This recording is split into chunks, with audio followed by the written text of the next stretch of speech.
Hydrogen, after some time, turns into people. Edward Robert Harrison, 1995. For much of human history, naturalists and philosophers believed in the existence of a vital force that made the emergence of living beings possible. When something mysterious called the soul entered a body, it suddenly came to life and behaved like a human. Many believed in so-called dualism, where the material body coexisted with an immaterial soul. Erwin Schrödinger, one of the pioneers of quantum physics, also showed a deep interest in the mystery of the origin of life. He wondered if quantum mechanics could help unlock the secret of life, thinking that the quantum revolution could offer the key to solving this ancient mystery. Schrödinger suggested that the secret of life did not lie in the existence of a supernatural vital force, but in a special molecule that followed the laws of quantum mechanics. He aimed to eliminate the concept of a vital force from biology, just as Einstein had eliminated the ether from physics. In 1944, Schrödinger wrote a book titled What is Life?, proposing that quantum mechanics could answer the question of the origin of all living things. He argued that the genetic code is transmitted from generation to generation through a set of molecules in cells. In the 1940s, knowledge of molecular biology was, to put it mildly, limited, but Schrödinger's book inspired scientists James Watson and Francis Crick to search for this key molecule. They realized that due to the tiny size of molecules, seeing even one was impossible. The wavelength of visible light is much larger than the size of a molecule. However, they had a groundbreaking quantum tool at their disposal, X-ray crystallography. The wavelength of X-ray radiation is comparable to the size of molecules, so when X-rays hit a crystal of organic material, they scatter, providing information about the atomic structure of the crystal. Different molecules produce different X-ray patterns, or X-ray diagrams. A qualified quantum physics specialist looking at an X-ray diagram can deduce the structure of the molecule. Thus, although the molecule itself cannot be seen, deciphering its structure was within the capabilities of mid-20th century scientists. Quantum mechanics, the most precise area of human knowledge, could determine the angle at which atoms that make up molecules are arranged. Then, like a child playing with Lego, one could assemble atom by atom the necessary chains, correctly connect them, and reproduce the real structure of the complex molecule. Watson and Crick realized that one of the main components of the cell nucleus is the DNA molecule, so DNA became their main target. Analyzing X-ray diagrams made by Rosalind Franklin, they concluded that the structure of the DNA molecule is a double helix. In one of the most important scientific papers published in the 20th century, Watson and Crick completely deciphered the code of life, the structure of the DNA molecule. It was a masterpiece. They convincingly demonstrated that the fundamental process inherent in all living things, reproduction, can be reproduced on a molecular level. It turned out that life is encoded in strands of DNA that can be found in any cell. This breakthrough gave scientists the chance to realize the cherished dream of biology, the Human Genome Project, which resulted in the ability to obtain a complete atomic description of any person's DNA. As Charles Darwin predicted in the 19th century, scientists now have the ability to build the tree of life on Earth, where every living being and every fossil must take its place on one of the branches. Okay, more than 80 years ago, Schrödinger, an incredibly insightful scientist of his time, suggested that life is based on a material carrier, a replicator molecule that initiates the process of evolution, starting from primitive organisms like Paramecium to advanced primates aiming to colonize the Moon and Mars. But if we look deeper, what constitutes the essence and the meaning of life? Viruses, cellular automata, artificial intelligence, are these all forms of life? I think each of us would agree that the question what is life is extremely important and requires deep reflection. It wouldn't hurt us all to figure out where in chemistry can we even see evolution. There are atoms combining into molecules, for example into hydrogen. How, or even more interestingly, why does hydrogen turn into people? From ancient times until the 19th century, it was a commonly accepted opinion that there are two types of matter in the universe, living and non-living, with fundamentally different physical properties. Consider a living organism, for example a wolverine.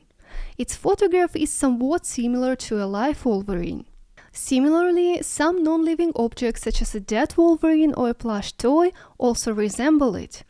But only living matter can chase you in the forest, and no matter how far you zigzag among the trees, pounce on you and try to turn you into lunch. Well, if you are a deer. Inanimate objects never do anything so purposeful. At least that's what ancient people thought. They had never seen homing missiles. Erwin Schrödinger in his book articulates the key feature of life.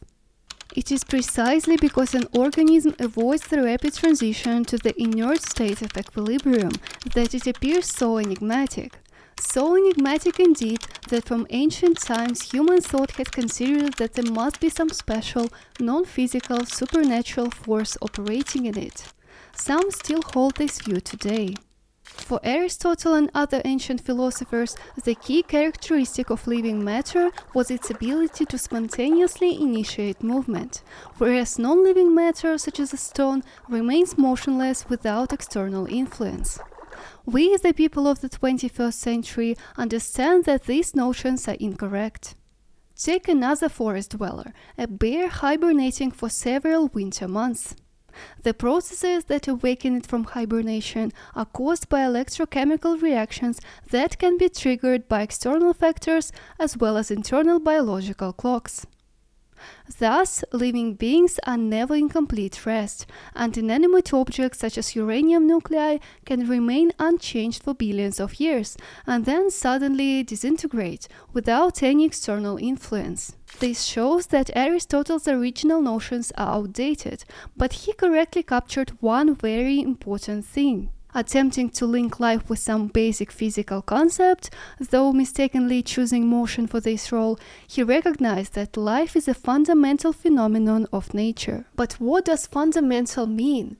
If all matter, living and non-living, is made up of the same atoms, what is unique about the phenomenon called life? Hawking, for example, in one interview said that the human race is just a chemical scum on a moderate-sized planet orbiting around a very average star on the outskirts of one of hundreds of billions of galaxies. This is a quote, by the way. David Deutsch, in his book The Fabric of Reality, defines the fundamentality of a phenomenon by a degree to which understanding it significantly depends on the understanding of the entire universe. Different people consider different aspects of the world fundamental. Some say that love is the most fundamental phenomenon in the world. Others are convinced that once a person memorizes sacred scripture, they will understand everything there is to understand. The understanding that Deutsch talks about is expressed in the laws of physics, the principles of logic and philosophy. It has a greater generality and explains the phenomenon better with fewer unexplained assumptions. In other words, the most fundamental phenomena are included in the explanation of all other phenomena, but they themselves are explained only by fundamental laws and principles. Some fundamental phenomena, such as gravity, have significant physical manifestations that everyone can understand. Others, like quantum interference, are less noticeable, but just as fundamental. Aristotle mistakenly believed that life was fundamental due to the special, magical properties of living matter. He thought that Earth's biosphere was a primary part of the universe.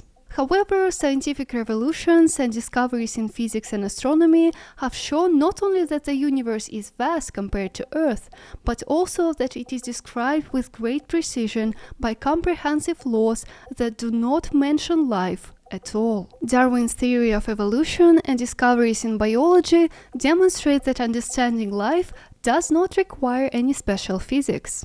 In modern schools, the status of biology is completely different from how Aristotle saw it. Life is no longer considered a fundamental phenomenon, and the very concept of studying nature in the sense of biology has become outdated. Essentially, nature from a fundamental perspective meant physics.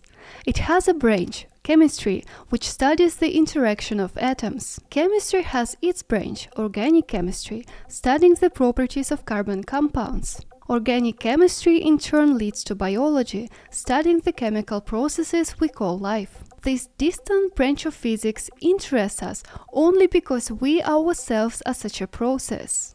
Meanwhile, the supremacy of physics seems self-evident, as the entire universe, including life, obeys its laws. Biology as an emergent property of physics.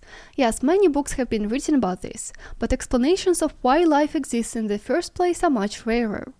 Is replication an end in itself or the result of some more fundamental principle? Is the AGI everyone talks about now considered life? And if giant matrices and tensors of floating point numbers are life, why and according to what criteria?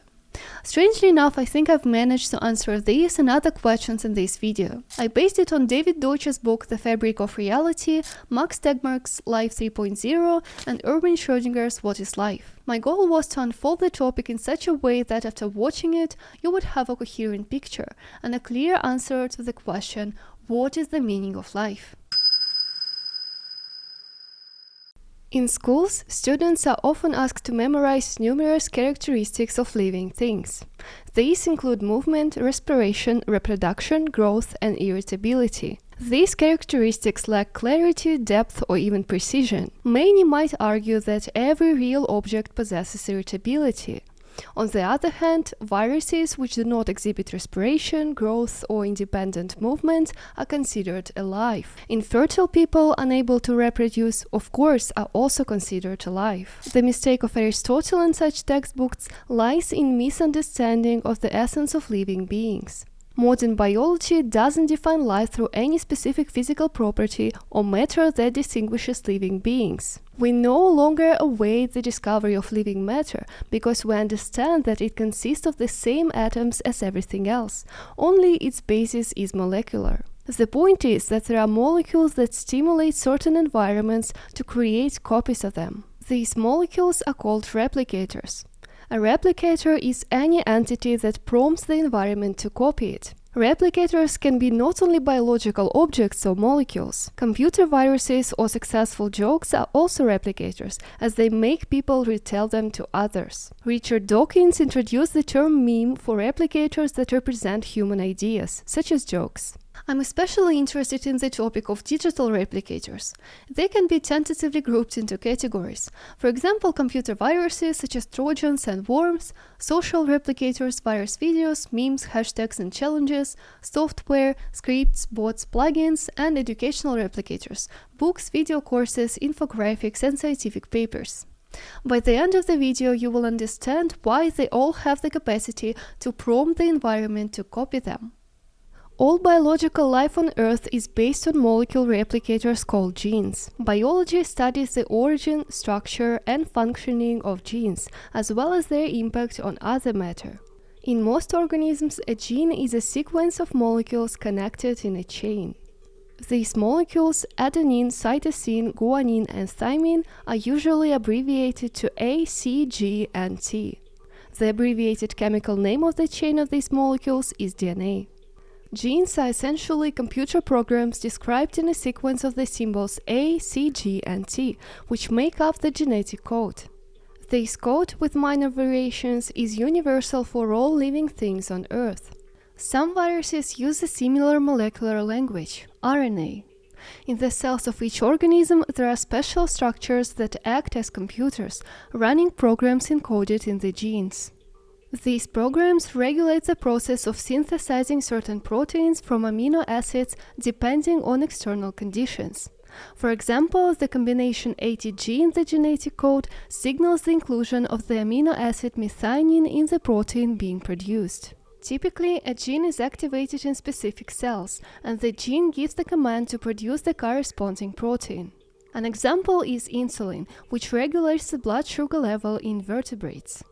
The insulin gene is present in almost all cells, but is activated only in certain cells of the pancreas and only when necessary. On a molecular level, a gene can program the cellular computer to produce a specific chemical substance. Genes carry out their replicative functions because these low-level chemical programs, through complex control and feedback, form complex high-level programs. For instance, the insulin gene, in combination with the genes regulating its activation and deactivation, creates a complete program for controlling blood sugar levels.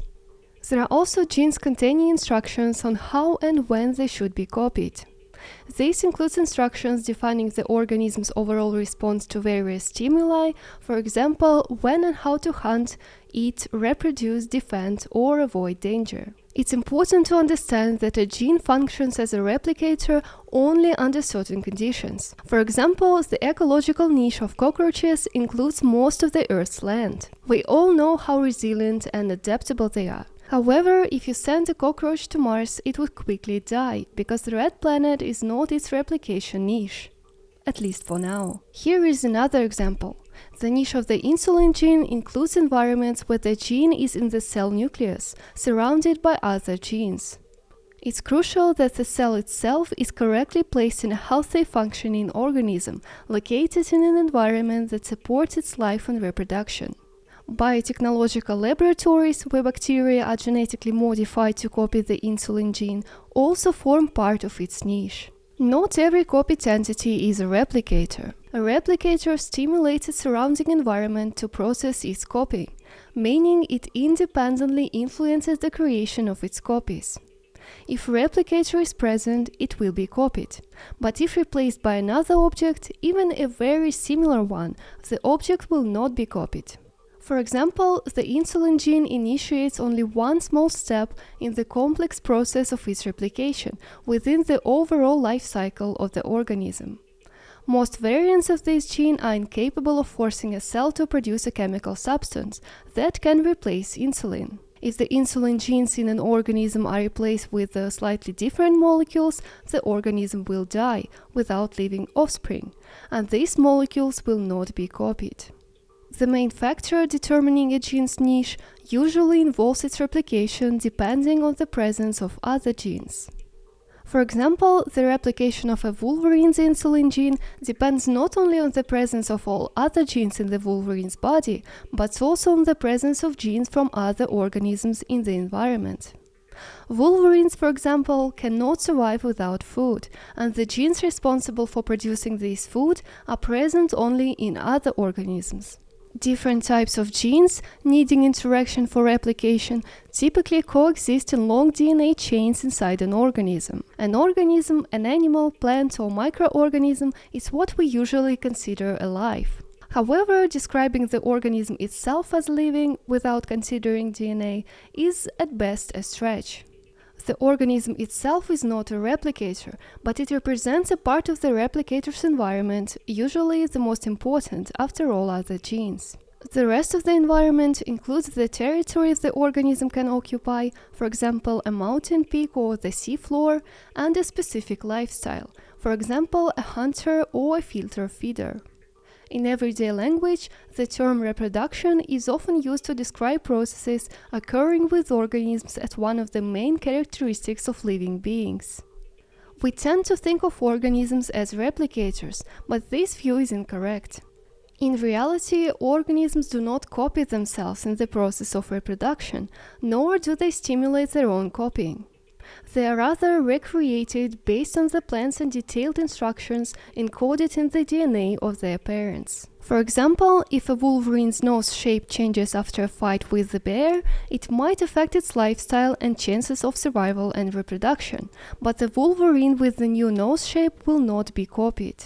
This is an important point, so I want to give it another example.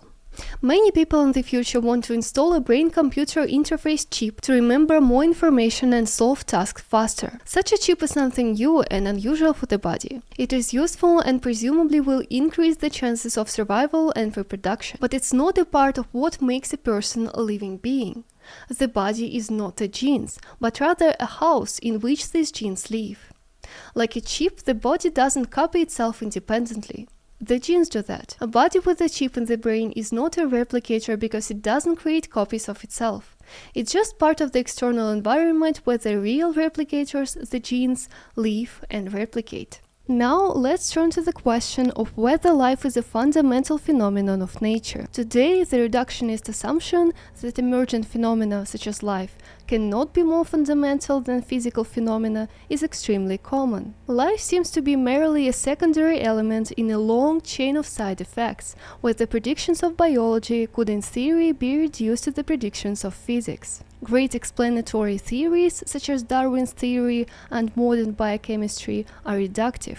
Living molecules, genes, obey the same laws of physics and chemistry as non-living molecules. These properties of life are derivative, making it hard to see how life could be a fundamental phenomenon of nature. Indeed, astronomical data from all telescopes suggest that Earth is the only place in the universe where life exists. We have no information about life elsewhere, and even if life in space exists broadly, its manifestations are so minimal that they go unnoticed by us.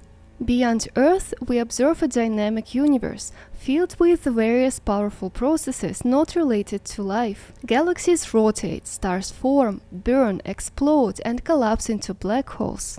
Various waves and particles spread in all directions. Meanwhile, it seems that the presence of life does not play a significant role in these large-scale processes. If a sudden solar cataclysm destroyed Earth, it would be an insignificant event for astrophysics, and our existence or absence would not impact the Sun. Our biosphere, in terms of mass or energy, is a tiny part of even Earth. In astronomy, it is customary to consider the solar system to consist of the Sun and Jupiter, with everything else, including Earth, being merely an insignificant admixture, a so-called chemical scum. The solar system, in turn, is just a minor part of the Milky Way, which itself is not something outstanding among trillions of galaxies.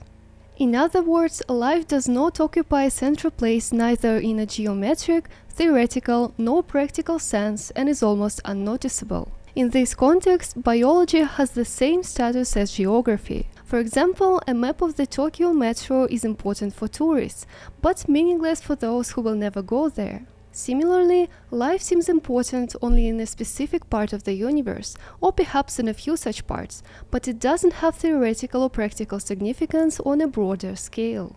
However, such a view is a mistake.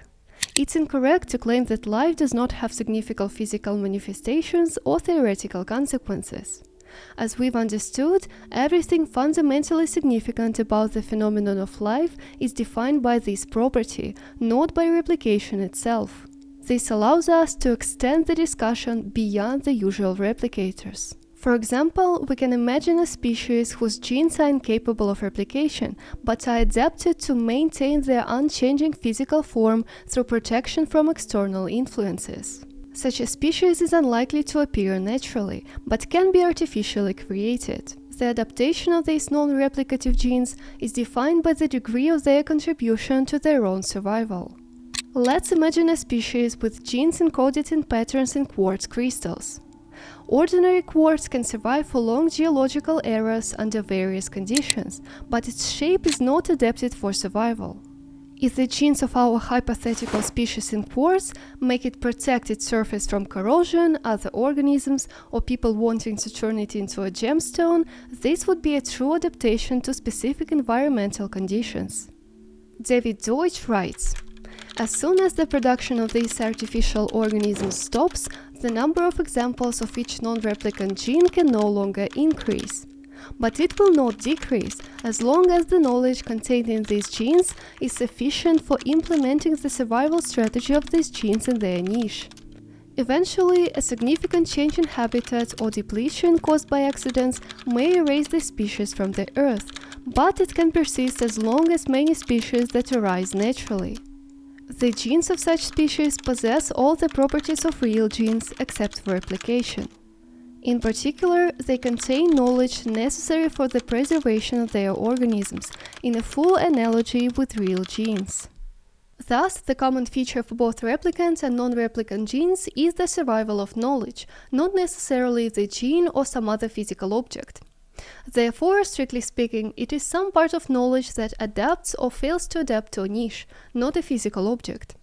Within this framework of adaptation to the environment, knowledge that finds itself in a specific ecological niche seeks to remain there. This property of knowledge manifests, for example, in the behavior of replicators whose physical carriers are continuously renewed. Thus, knowledge in the form of encoded information can successfully move from an old vinyl record to magnetic tape, then to a compact disc, and from there to a computer's hard drive and into the cloud. This is what a family collection of works by the Georgian composer Georgi Tsabadze looks like. In my opinion, it looks wonderful, but how do we play it in 2024? That's not so simple. We can imagine an artificial living organism with a non-replicant basis that acts similarly, copying knowledge about itself onto the most reliable available carriers. Perhaps in the future, we or our descendants will do this by digitizing our consciousness. Thus, we approach an understanding of the fundamentality of life. Life consists of the physical embodiment of knowledge, which reminds us of Turing's principle. It says that the laws of physics can be embodied in any physically possible medium through virtual reality programs. Genes are an example of such programs, as are any other programs that physically exist or will ever be created. Programs run by our computers or brains are indirect manifestations of human life. Thus, life appears as a necessary means for embodying the effects described by Turing's principle. However, this is not enough to recognize life as a fundamental phenomenon. It's necessary to establish that Turing's principle itself is a fundamental law. You might argue, for instance, that knowledge is merely an anthropocentric concept, important for Homo sapiens and other primates dependent on applying knowledge, but not of absolute significance. For a koala, eucalyptus is important, whereas for Homo sapiens, it's knowledge. But such skepticism would also be a mistake. Knowledge is important not only for Homo sapiens and not only on Earth. The physical influence of an entity is not the defining factor of its fundamentality in nature, although it is a significant aspect. Consider the astrophysical consequences of knowledge. The theory of stellar evolution, describing the structure and development of stars, is one of the most important achievements of science. 100 years ago, we didn't know the source of solar energy, and the best scientific theories suggested that the sun could not have shone for more than 100 million years. However, geological and paleontological evidence pointed to a much longer existence for both the Earth and the sun. Here is proof. I'm holding a fragment of petrified wood, a result of the petrification process where the organic materials of the plant, in this case wood, have over time been replaced with minerals, likely silicate, while retaining the original structure of the tree. This fragment with its sharp edges resembles opal, a specific case of petrification. And this is an ammonite, a fossilized mollusk belonging to the cephalopod class. Ammonites thrived in marine ecosystems until they became extinct along with dinosaurs about 65 million years ago. This particular specimen is characterized by its distinctive spiral shell form, divided into chambers. The orange color indicates the presence of iron oxides, suggesting that there was some organic matter. With the advent of nuclear physics and its application to the study of stars, we figured out why the sun shines. The answer is relatively simple. The sun shines because the compression of hydrogen nuclei at very high temperatures causes part of their mass to be converted into energy. Modern stellar evolution theory, confirmed by data from various telescopes, allows us to understand the structure of stars, their temperature, color, luminosity, diameter at different stages of existence, and the elements created in the process of nuclear reactions. This theory allows us to anticipate the further development of the sun. According to its predictions, the sun will continue to emit light relatively stably for another 5 billion years, after which it will expand about 100 times its current size and turn into a red giant. Then, the sun's outer shell will disperse into the surrounding space, forming a planetary nebula. The exposed core will become a gradually cooling white dwarf, and in tens of billions of years it will cool enough to stop emitting visible radiation and become a black dwarf. But the question is, will all this actually happen to the sun? Are there stars with similar mass and composition that have already reached the red giant stage, as predicted by this theory? And can the chemicals come on small planets orbiting these stars affect the course of nuclear and gravitational processes in stars that have much greater mass and energy? If the Sun indeed turns into a red giant, it will lead to the destruction of Earth. If our descendants physically or intellectually still exist on Earth by that time, they will likely want to prevent this. They will make every effort to prevent this scenario. Can we be sure that they won't be able to do anything? The level of current technology is incapable of handling such a task, but neither modern stellar evolution theory nor astrophysics in general provide any reason to believe that the task is impossible. On the contrary, we already have a general idea of what's needed to solve it: removing matter from the Sun. We have several billion years to perfect our predictive models and seek solutions. If our descendants manage to save themselves in this way, our current theory of stellar evolution regarding the Sun will be absolutely wrong. The reason lies in the fact that the theory doesn't account for the influence of life on the evolution of stars. It accounts for fundamental physical effects like nuclear and electromagnetic forces, gravity, hydrostatic and radiative pressure, but not for the influence of life. It seems that the knowledge needed to manage the Sun could not develop through natural selection alone, so the future of the Sun depends on the presence of intelligent life.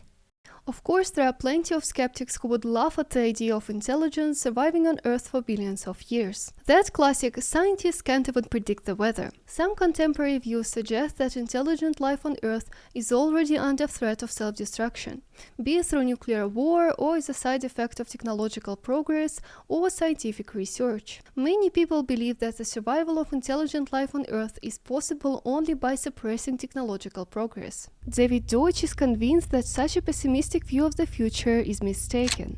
He writes, "We probably cannot foresee either the technology or their intentions. Perhaps they will want to save themselves by leaving the solar system or cooling the Earth, or by one of many other methods we don't know, which include manipulating the Sun. Alternatively, they might want to manage the Sun long before it needs to be prevented from turning into a red giant. For example, to use its energy more efficiently, or to mine it for resources to expand their living space." However, the thesis I am proving here depends not on our ability to predict what will happen, but only on the assumption that future events will depend on the knowledge our descendants will have and how they will apply it. Therefore, the future of the Sun cannot be predicted without considering the future of life on Earth, and in particular the future of knowledge. The state of the Sun in 10 billion years will be determined by gravity, radiation pressure, convection, and nucleosynthesis. It doesn't depend on the geology of Venus, the chemistry of Jupiter, or the pattern of craters on the Moon, but it does depend on what happens to intelligent life on Earth, on politics, economics, and the outcomes of wars, on human actions, decisions, goals, chosen values, and behavior towards children. Thus, reasoning based on such a theory implies recognizing the necessity of including theories about the development of life in astrophysical forecasts. However, even if humanity's efforts to survive ultimately prove unsuccessful, does this pessimistic theory apply to all extraterrestrial intelligence in the universe? If intelligent life in any galaxy can survive for billions of years, it means that life has a significant impact on the overall physical development of the universe.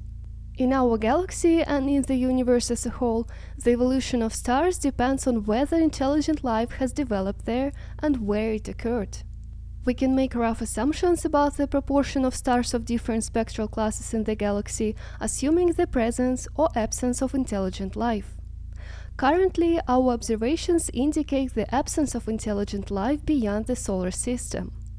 As our theories about the structure of the galaxy become more refined, we will be able to make more accurate predictions based on assumptions about the distribution and behavior of intelligence in the galaxy. If these assumptions turn out to be wrong, then our predictions about the distribution of spectral classes will also be wrong, almost as if we were mistaken about the composition of interstellar gas or the mass of a hydrogen atom. In other words, anomalies in the distribution of spectral classes could be a sign of extraterrestrial intelligence, a sort of technosignature. The astrophysical consequences of the prolonged existence of life after the Sun becomes the red giant have been studied by cosmologists John Barrow and Frank Tipler. Research has shown that life in the long term can make significant changes to the structure of the galaxy and ultimately the entire universe. Thus, any theory describing the structure of the universe at all its stages, except for the earliest, must consider the influence of life. The fact that the future history of the universe depends on the future history of knowledge just cannot be ignored.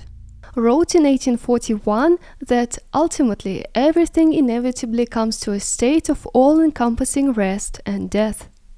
We must ponder when we began to underestimate the physical influence of life on the universe. This happened due to our limited worldview. Interestingly, ancient civilizations, despite an even narrower view, did not make this mistake. In our perception of the universe as we see it today, life has not created any noticeable astrophysical influence. However, through telescopes we can only see the past. The farther we look into the universe, the further back in time we look, and the less detail we can discern. But even all the past is just a small part of the physical reality. Between the present moment and the heat death of the universe is an immense, gigantic amount of time. Lawrence Krauss, Brian Greene, and other physicists say that according to current cosmological models, it will take tens of trillions of years before entropy takes its toll. Applying our best theories to the future of stars, galaxies, and the universe as a whole, we see a vast field of the influence of life,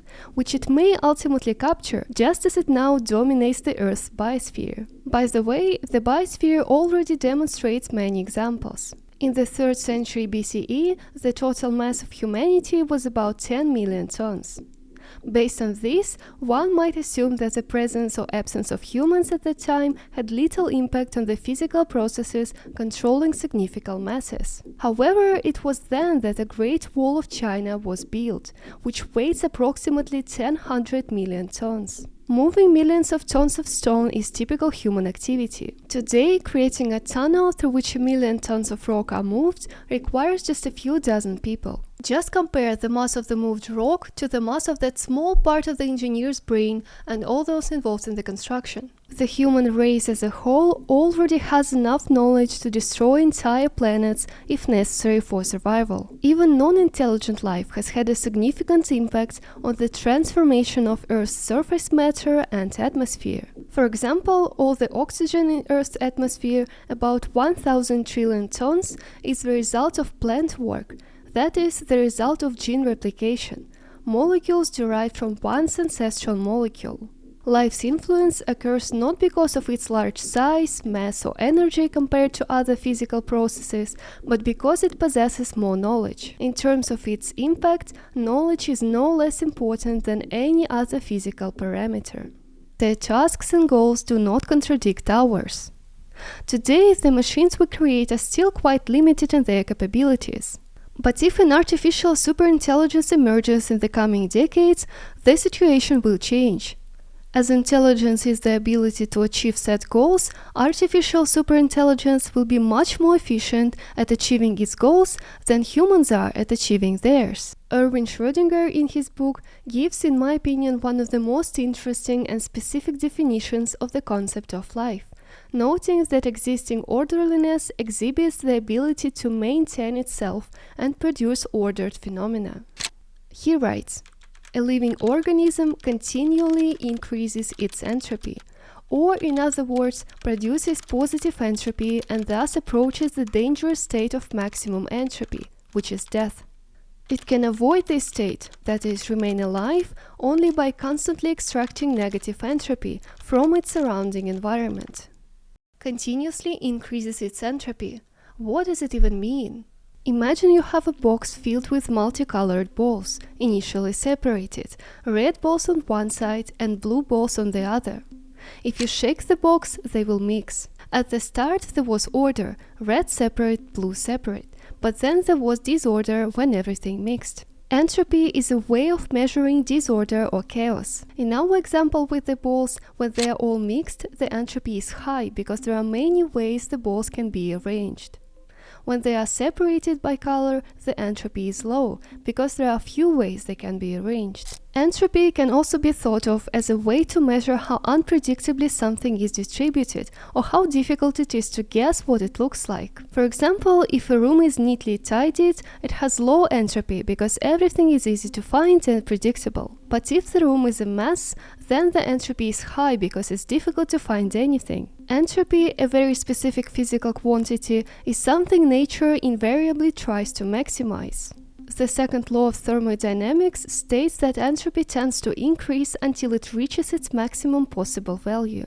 If we momentarily forget about the presence of gravity, the final stage of everything, when maximum disorder is universally achieved, is called the heat death of the universe. This means that everything becomes perfectly uniform, without complexity, life, or change. For instance, when you pour cold cream into hot coffee, your drink starts relentlessly heading towards its own heat death and soon becomes a uniform warm liquid. Upon the death of a living organism, its entropy also increases, as the organization of its particles rapidly decreases. Nature's tendency to increase entropy explains why time has a definite direction, making films look unrealistic if viewed in reverse. If you drop a wine glass, you expect it to shatter on impact with the floor, thereby increasing global chaos. However, if you see it reassemble and fly back into your hand, reducing entropy in the process, you're likely to decide you've had enough to drink for the day. When I first realized that we are inevitably moving towards the heat death of the universe, it made me truly sad, and I'm certainly not alone in this feeling. One of the founders of thermodynamics, Lord Kelvin, wrote in 1841 that ultimately everything inevitably comes to a state of all-encompassing rest and death. It is difficult to console oneself with the thought that the final goal of nature is the dominion of death and simplicity. However, recent research shows that the situation is not so scary. Primarily, gravity acts differently from other forces and tends to make our universe not monotonous and boring, but increasingly diverse and exciting. Thanks to gravity, our initially homogeneous early universe transformed into the modern, beautiful, and complex cosmos filled with galaxies, stars, and planets.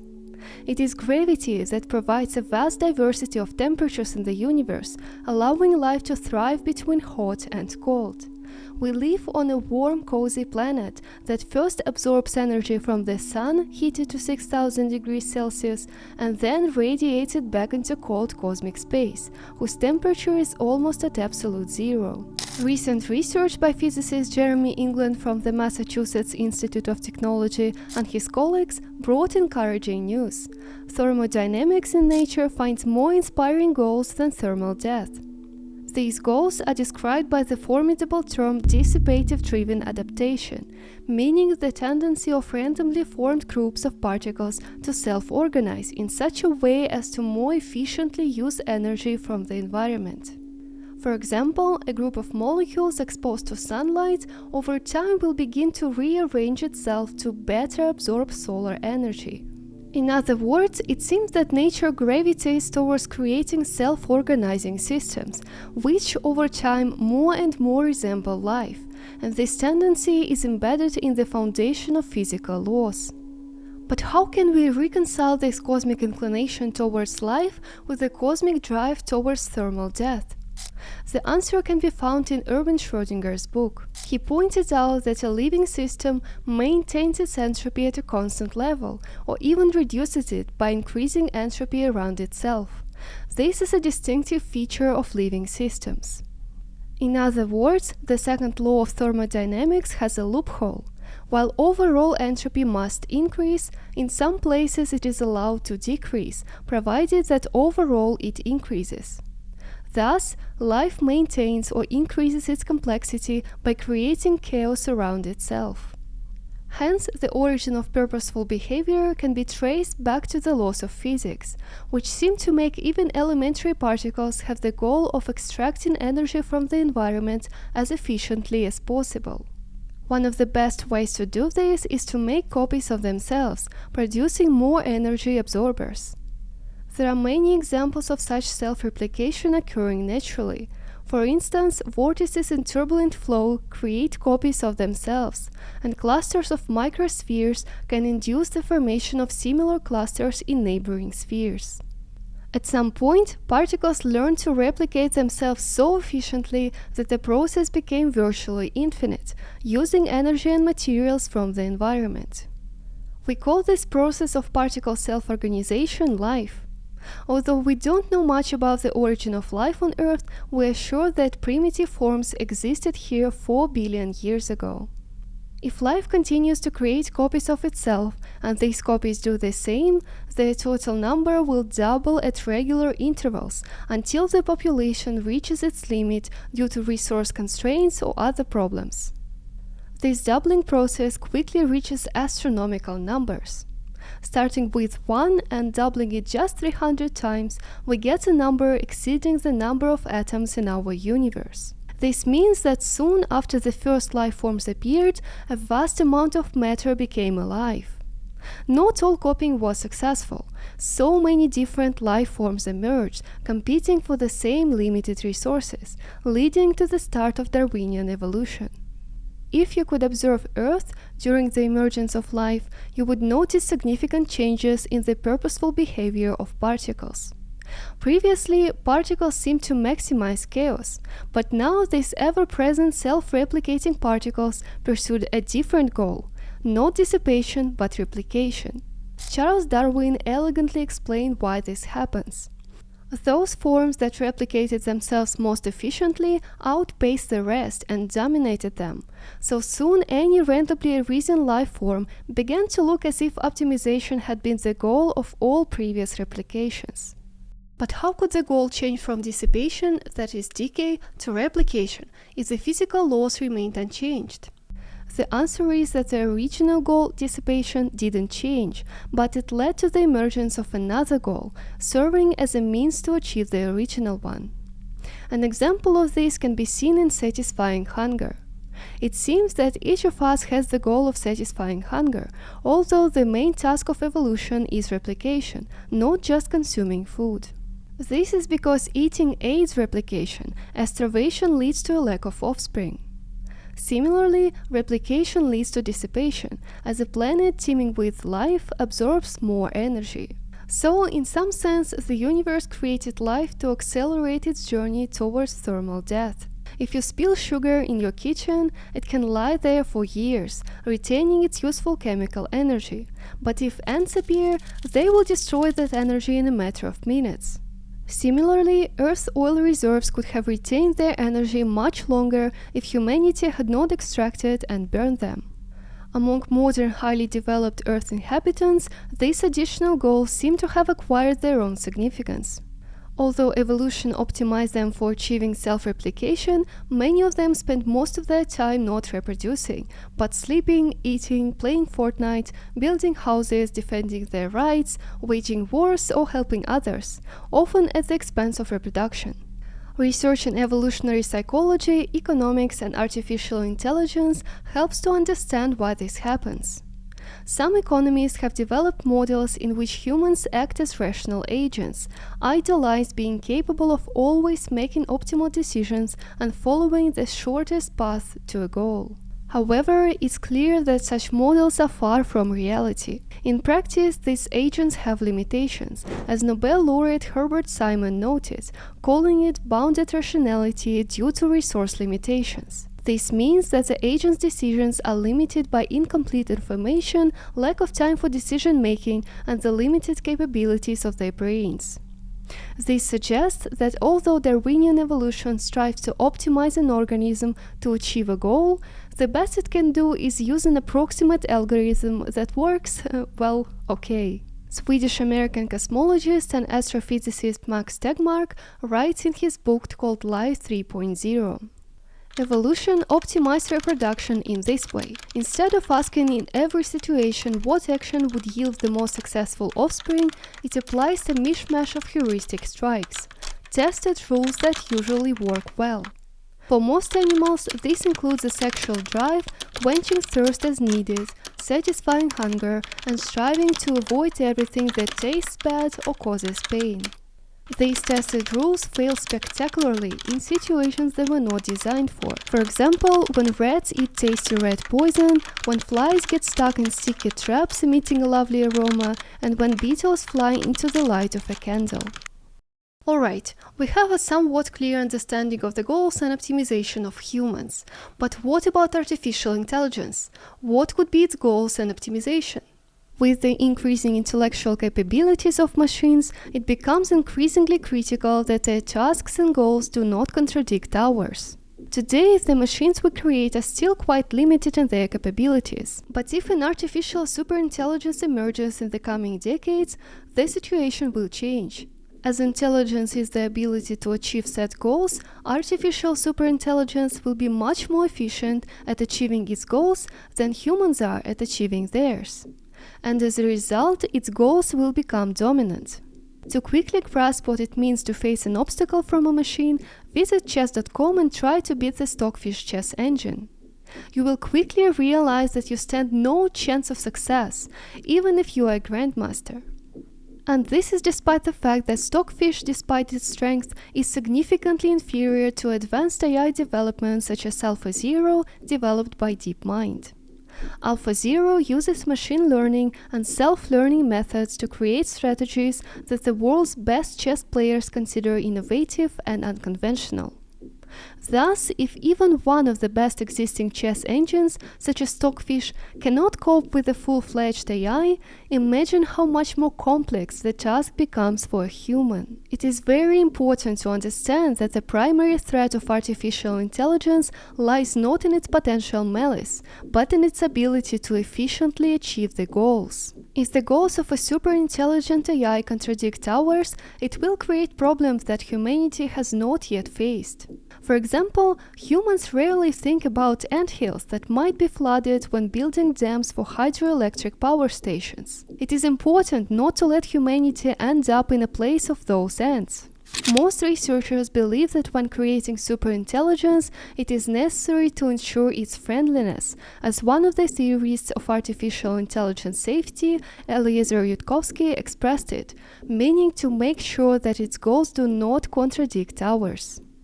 Understanding how to align the goals of superintelligent artificial intelligence with ours is, to put it mildly, an important and complex task. At present, this remains an unsolved problem.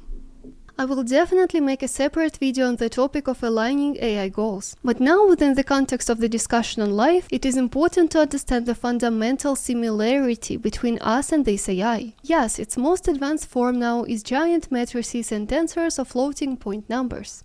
At first glance, where are these matrices and where are we? But look closer.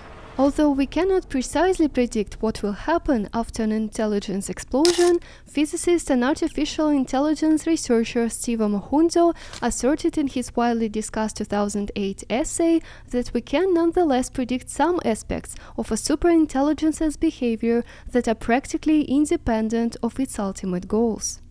This statement was picked up and further developed in Nick Bostrom's book called Superintelligence: Paths, Dangers, Strategies. The main idea is that whatever the ultimate goals are, the additional goals that come with it will be predictable.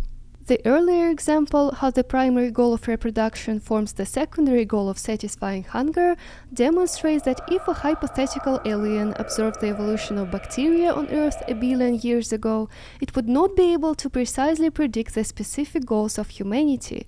But it could confidently assume that one of our goals would be to consume food.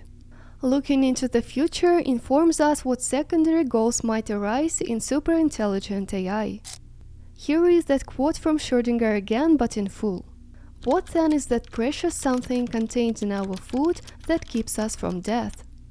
The answer is easily given. Every process, phenomenon, event, everything that happens in nature means an increase in entropy in that part of the world where it happens. Thus, a living organism continually increases its entropy, or in other words, produces positive entropy and thus approaches the dangerous state of maximum entropy, which is death. It can avoid this state, that is, remain alive, only by continuously extracting negative entropy from its surrounding environment, which is something very positive, as we will now see. Negative entropy is what the organism feeds on, or to express it less paradoxically, what is essential in metabolism is that the organism manages to free itself from all the entropy it is forced to produce while it is alive. All models of the world in the brains of all living beings evolve and become more complex under a single principle: competition for resources. This has been happening for billions of years, and it's happening now. Let's imagine, what is life that is 10 times more alive, or 100 times more alive? What would be happening there? The answer seems obvious: a supercomputer powered by energy. It's super efficient at managing resources. It builds super accurate models of the world, and it does so optimally. As a result, it grows, improves itself, and consumes more and more resources. It achieves goals in the shortest way, using the least amount of resources. This is what is called technological singularity. The universe is embedded with laws that matter self-organizes to more effectively absorb and distribute energy. Genes are information about the surrounding world. Life is an agent of entropy. Artificial consciousness, packed into a box the size of a human brain, may experience millions of times more sensations per second than we do, as electromagnetic signals propagate at the speed of light, which is millions of times faster than signals propagate along neurons. However, the larger the artificial intelligence, the slower its global thoughts must be to allow information enough time to reach each of its parts. Therefore, we expect that an artificial intelligence Gaia the size of Earth would have only about 10 meaningful experiences per second, like a human, and an artificial intelligence the size of a galaxy may experience only one global thought in 100,000 years. Thank you for watching. You can support the release of new videos with a like, subscription, hitting the bell icon, clicking share, and sending the link to your friends. You can also support me and the channel on Patreon. There I have published a series of posts about AI. For example, in one of them I speculate on how AI will develop, considering that Moore's law has been ahead by 2.5 times since 2012.